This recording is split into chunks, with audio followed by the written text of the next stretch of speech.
அனைவருக்கும் வணக்கம். இந்த வீடியோல நம்ம என்ன பார்க்க போறோம் அப்படின்னா, இந்திய குடியரசுத் தலைவரை எப்படி பதவி நீக்கம் செய்யலாம் அப்படிங்கிறத பார்க்க போறோம்.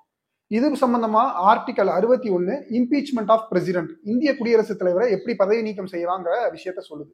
எந்த காரணத்துக்காக செய்யலாம் அப்படின்னு சொல்லி பாத்தீங்கன்னா, அவர் அரசியலமைப்பு சாசனத்தை மீறி செயல்பட்டா அவரை பதவி நீக்கம் செய்ய முடியும். இவர் பதவி நீக்கம் செய்யக்கூடிய விஷயத்த நம்ம 7 பாயிண்ட்ல படிக்க முடியும். முதல்ல பாத்தீங்கன்னா, 2 அவைகள்ல ஏதோ ஒரு அவை அவர் மீது குற்றச்சாட்டு சுமத்தி அதுக்கான சார்ஜஸை எடுக்க ஆரம்பிப்பாங்க. இது முதல் பாயிண்ட். ரெண்டாவது, அது எந்த அவையில எடுத்துக்கிட்டாங்களோ அங்க 4ல் 1 பங்கு என்ன பண்ணணும்னா சைன் போட்டு இதை முன்மொழியணும். இது 2வது பாயிண்ட். மூணாவது, பிரசிடென்ட்டுக்கு 14 நாள் முன்னாடி நோட்டீஸ் கொடுக்கணும். இப்படி உங்க மேல சார்ஜஸ் இருக்கு, உங்களுக்கு அகெயின்ஸ்டா நாங்க குற்றச்சாட்டுப்பட்டு உங்களை வழக்காட போறோம் அப்படிங்கிற சார்ஜஸை கொடுக்கணும். இது 3வது பாயிண்ட். 4வதாக, 2 அவைகள்ல ஏதோ ஒரு அவைன்னு சொல்லி பார்த்திருந்தோம். அதை நம்ம லோக்சபான்னு எடுத்துக்குவோம். இந்த லோக்சபால என்ன பண்ணுவாங்கன்னா 3ல் 2 பங்கு அவை உறுப்பினர்கள் பிரசிடென்ட்டுக்கு எதிராக அவரை பதவி நீக்கம் செய்யலாம் அப்படின்னு வாக்களிக்கணும். அப்படி வாக்களிச்சுட்டாங்கன்னா பிரசிடென்ட் அந்த அவைக்கு முன்னாடி தோன்றி அவர் சைடு இருக்கக்கூடிய நியாயத்தை எடுத்து உரைக்கலாம். இது 5. 6வது பாயிண்ட் என்ன நடக்குது அப்படின்னா, 2வது அவைக்கு அது போகும். இப்போ லோக்சபால ஆரம்பிச்சதுனால 2வது அவையான ராஜ்யசபாவுக்கு அது போகும்.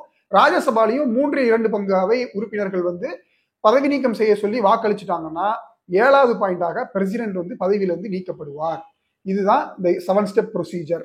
இந்த 7 ஸ்டெப் ப்ரொசீஜரை இன்னொரு தடவை நான் ரிப்பீட் பண்றேன். Charges can be initiated by either house of the Parliament. குற்றச்சாட்டை பாராளுமன்றத்தின் ஏதேனும் ஒரு அவையில் தொடங்கிடலாம்.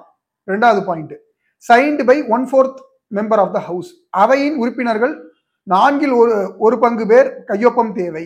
3வது point, 14 days notice given to the president. 14 நாட்களுக்கு முன்னறிவிப்பு குடியரசுத் தலைவருக்கு வழங்கப்படும். 4வது point, 2/3 majority of the total membership of the house 1. மொத்த அவையின் உறுப்பினர்களில் 3ல் 2 உறுப்பினர்கள், அதாவது 3ல் 2 பங்கு உறுப்பினர்கள் ஆதரவுடன் மசோதா தேர்ச்சி செய்யப்பட்டு அடுத்த அவைக்கு செல்லும். 5வது, president has right to appear and to be represented at such investigation.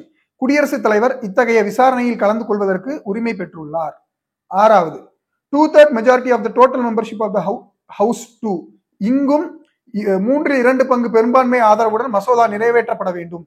அப்படி அவ்வாறு நிறைவேற்றப்பட்டு விட்டால் 7வது point, if the other houses also bosses impeachment resolution then the president is removed. மறு அவையில் அந்த தீர்மானம் நிறைவேற்றப்பட்டு விட்டால் குடியரசுத் தலைவர் பதவியிலிருந்து நீக்கப்படுவார். ஸோ இது வரைக்கும் ஏதாவது இந்திய குடியரசுத் தலைவரை பதவி நீக்கம் பண்ணியிருக்காங்க அப்படின்னு கேட்டீங்கன்னா, இது வரைக்கும் எந்த இந்திய குடியரசுத் தலைவரையும் பதவி நீக்கம் பண்ணது கிடையாது. அதுக்கான ப்ராசஸும் ஆரம்பிச்சது கிடையாது. நன்றி. அடுத்த வீடியோல சந்திக்கலாம்.